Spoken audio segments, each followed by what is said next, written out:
Hello everyone, welcome to GGN. This is part 2 for this news report today for Wednesday, April 10th, 2013. Alright, I'm ready to continue where I left off. MIT urban developer, smart city, the next best thing to population control. So it says here from explosivereports.com, MIT urban development head asserts that Agenda 21 smart cities are the best alternative to outright population control. In a recent Q&A with Smart Planet, the top urban developer and director of MIT's Media Labs Changing Places group, Ken Larson, openly admits or states that Agenda 21's concept of smart cities and micro-apartments is the alternative to outright population control. He said he also stresses that the influence of MIT wields in actual development of so-called micro-apartments is increasing. He says we just have to accept that cities are growing.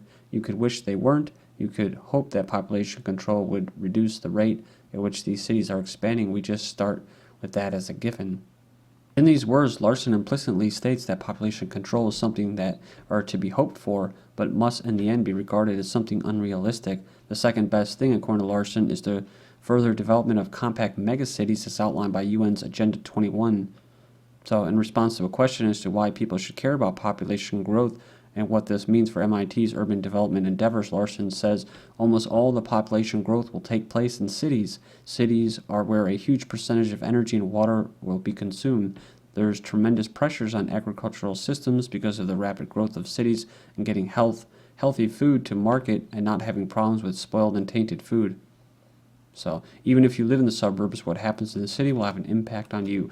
And what happens if, see, this is the thing going off we were talking about in the first video about these tunnel people.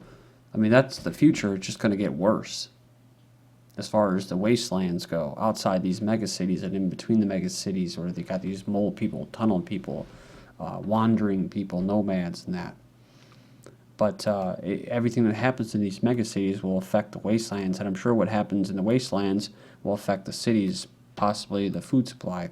You know, if bands of these wasteland people start attacking, fenced-in, drone-surveilled GMO food or GMO fields, then they could have problems in the food supply.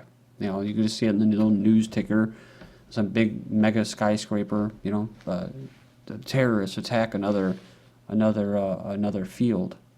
Prices will be up. Going along with this too, just want to throw out there, I had 2 articles about drones being used by PETA to stealth hunters, and then in Russia they were talking about all out banning hunting. So I think that kind of falls under the guise of Agenda 21 as well. New school regulations start teaching climate change. So this is not anything new. This is being done already in schools, and it has been for some time. Standards formulated by 26 states and re-educators.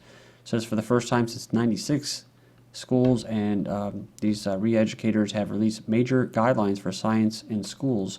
Said they include a call for climate change education and propaganda, potentially beginning in middle school. They strongly urge schools to teach evolution. So goes on here, says those states don't have to follow the rules. 26 are seriously considering them.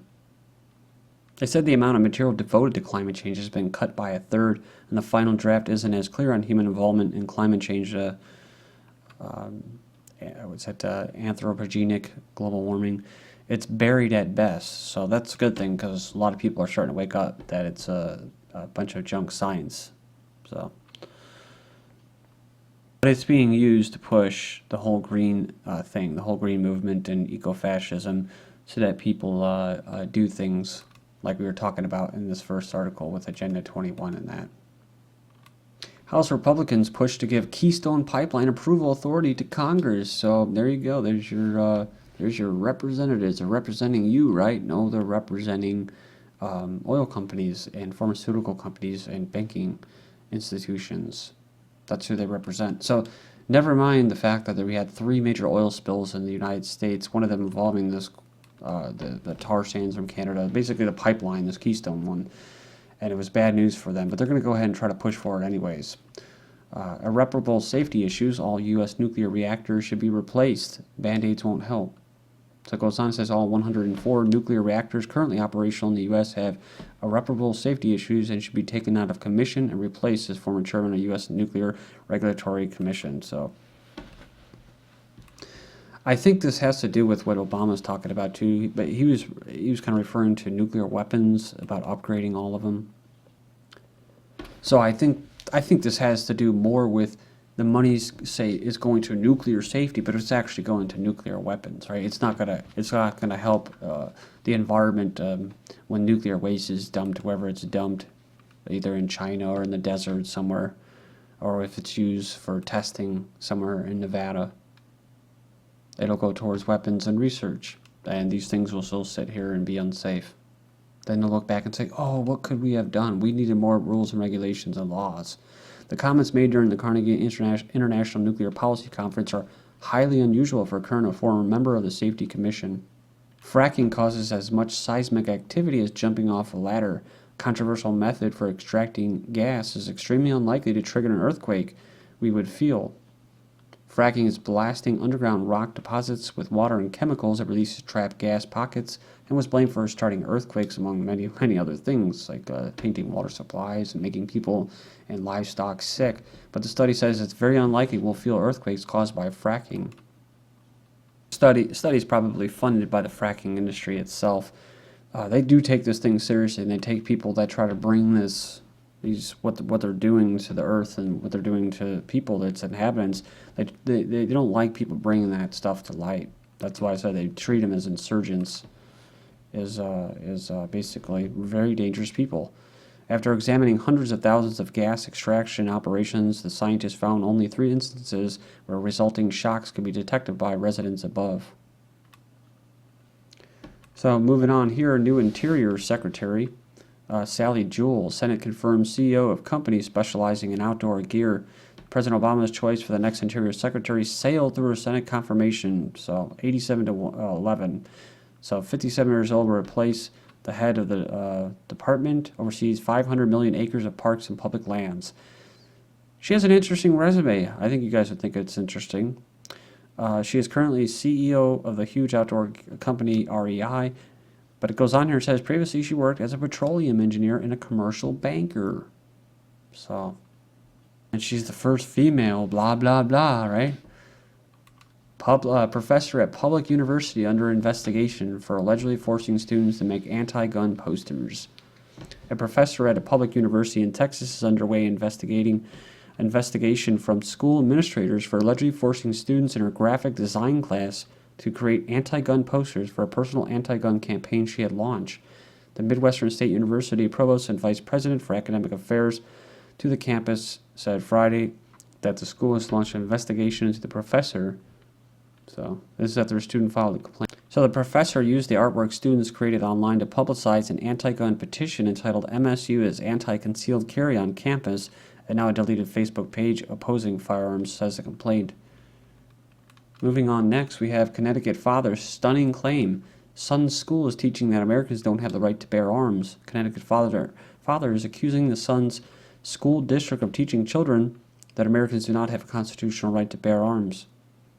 Claimed that the child, an 8th grader, was given a social studies worksheet that is anti-Second Amendment in nature, or at least opposed to a conservative view of the provision.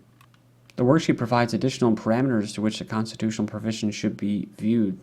Goes on and says that the Second Amendment is not incorporated against the states. This means that the rights of this amendment are not extended to the individual citizens of states, so a person has no right to complain about a Second Amendment violation by state laws. Then we have warning others about oppression is anti-government crap. Klein supports democide, but says you are paranoid if you question government. And apparent on MSNBC's Chris Matthews show, Hardball, this past weekend, Time columnist Joe Klein declared that anyone who fears their government may be becoming oppressive is anti-American. He took an aim at gun owners, asking, what do they need all those bullets for? I guess they just don't feel very strong. He then said that the U.S. has become a lot more wimpy as a nation because these gun advocates at the NRA want these semi-automatic weapons. When Matthews asked Klein to speak about the cowboy culture, Klein replied by saying, well, I think that's at the root of it, but there's something else that's going on really dangerous, that it's festering sense that we need to have semi-automatic weapons because the government in Washington is about to oppress us. Says, and this is paranoia that these groups like the NRA, like I said before, they represent the arms industry. They don't represent sovereign individuals, Americans, gun owners. So they feed this crap, and it is really anti-American. And I actually wonder if the whole reason, because I don't know if they're gonna come for our guns per se anytime soon. But it just seems like because of the amount of guns and ammunition that's been sold under Obama's reign has just been enormous. I mean, like, what is it, 3-4-fold? So, I mean, they're making out like bandits. I've already mentioned this many a times. So they're flooding them. They're flooding the society with a lot more guns and ammunition, and it just makes me wonder if they're doing this on purpose, to just turn it loose so they could just look. So when stuff like that happens, we're like these stories about the 4-year-old accidentally shooting his friend and stuff like that. They'll just point to that, and eventually people just be like, oh, enough is enough. So it's always that enough is enough strategy, I think, that they're always trying to do or work with, and so that even people like myself or you will be like, enough is enough. Biden says the black helicopter crowd is really upset. Vice President Joe Biden blasts the NRA for promoting a disinformation campaign to scare people on background checks. Biden invoked the phrase black helicopter crowd to mock the opposition, is what he did. But it was a serious speech. Obama BB gun suspect arrested at Bloomfield, Connecticut. Remember, I think there was just a kid that was arrested for a BB gun. Pulling out a gun, even a fake one, within the sight of the CEO of the corporation known as the United States is a surefire way to get arrested and an improbable way to ensure an even worse outcome. Luckily for one man who pulled out the BB gun near the president, the CEO, this week, the incident did not end with Secret Service agents gunning him down. Okay, then we have attorney. Use anti-anxiety meds or lose permit. If you use anti-anxiety medication, should you forfeit your pistol permit? One attorney says that's exactly what happened in 2 cases here. It basically says the state police, based on information the county received from the New York State Police, they've suspended the permits. Dad's pistol license has been pulled after son makes water gun threat in school. Initially, the story came out that they had confiscated his guns. And I hate when people put that stuff out there when it didn't happen. It says the father has guns taken away after a 10-year-old son mentions using a toy gun on kids on that pushed his friends. Okay, whatever. So it says here a father is pursuing legal action after his pistol license was suspended when his 10-year-old son allegedly talked about using a water gun on classmates who had picked on his friends in school. So it goes on here, and the school district released a statement saying, please be advised that the public school district followed appropriate protocols with respect to this manner. It says, if this wasn't bad enough, the police were sent to my residence, and I was advised that my guns may be taken from me. This can't be happening, I thought, but it was, says the father. The following Monday, this happened, I think, March 1st, Mayor received a call from the pistol licensing office stating that police would be at his house, remove his guns, and suspend his license.